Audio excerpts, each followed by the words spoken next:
Hello students, आज हम permutation और कॉम्बिनेशन के बारे में पढ़ेंगे। ये क्लास 11 की एक्सरसाइज 6.1 का एक टॉपिक है और इस टॉपिक को पढ़ने से पहले हमें फंडामेंटल प्रिंसिपल ऑफ काउंटिंग को पढ़ना पड़ेगा। चलो शुरू करते हैं। फंडामेंटल प्रिंसिपल ऑफ काउंटिंग क्या होता है? फंडामेंटल प्रिंसिपल ऑफ काउंटिंग को समझने के लिए एक उदाहरण लेते हैं। मान लेते हैं कि मोहन नाम का एक लड़का है। मोहन के पास 2 शर्ट और 3 पैंट्स हैं। अब हमें बताना है कि मोहन 2 शर्ट और 3 पैंट्स के कितने पेयर बना सकता है। इसके लिए हम शर्ट्स को S1 S2 मान लेते हैं और जो पैंट्स हैं उनको P1 P2 एंड P3 मान लेते हैं। अब मोहन के S1 शर्ट सेलेक्ट करने के बाद पैंट सेलेक्ट करने के 3 तरीके होंगे, P1 P2 एंड P3। और यदि मोहन S2 शर्ट को सिलेक्ट करता है तब भी उसके पास पैंट सेलेक्ट करने के 3 ही तरीके होंगे, P1 P2 एंड P3। इस प्रकार से हम देख सकते हैं कि मोहन 6 प्रकार से शर्ट और पैंट्स के पेयर बना सकता है। अभी आपने जो शर्ट्स और पैंट्स के पेयर बनाए वो आपने ट्री मेथड से बनाए।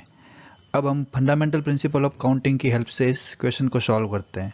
तो हमारे पास यहाँ पर शर्ट्स के लिए 2 पॉसिबिलिटीज हैं और पैंट्स को सेलेक्ट करने के लिए 3 पॉसिबिलिटीज हैं। तो according to fundamental principle of counting हम 2 × 3 टोटल 6 वेज से शर्ट्स और पैंट्स के पेयर बना सकते हैं। अगर मैं इसको जनरल करूं तो यदि एक घटना m तरीके से घटित होती है तथा दूसरी घटना n तरीके से घटित होती है तो यहाँ पर दोनों घटनाओं के साइमल्टेनियसली ऑकरेंस यानी कि एक साथ पेयर बनाने की कुल घटनाएं m × n होगी। अगर पहली जगह पर अपने पास m ऑब्जेक्ट्स हैं, दूसरी जगह पर हमारे पास n ऑब्जेक्ट्स हैं, तो total simultaneously occurrence m × n होगा। यही फंडामेंटल प्रिंसिपल ऑफ काउंटिंग है। फंडामेंटल प्रिंसिपल ऑफ काउंटिंग को और भी अच्छे से समझने के लिए चलो एक और उदाहरण लेते हैं। मान लेते हैं कि वापस मोहन नाम का ही एक लड़का है। अब की बार मोहन के पास 3 प्रकार के ऑब्जेक्ट्स हैं, 2 बैग्स हैं, 3 टिफिन्स हैं और 4 प्रकार की बोतल्स हैं।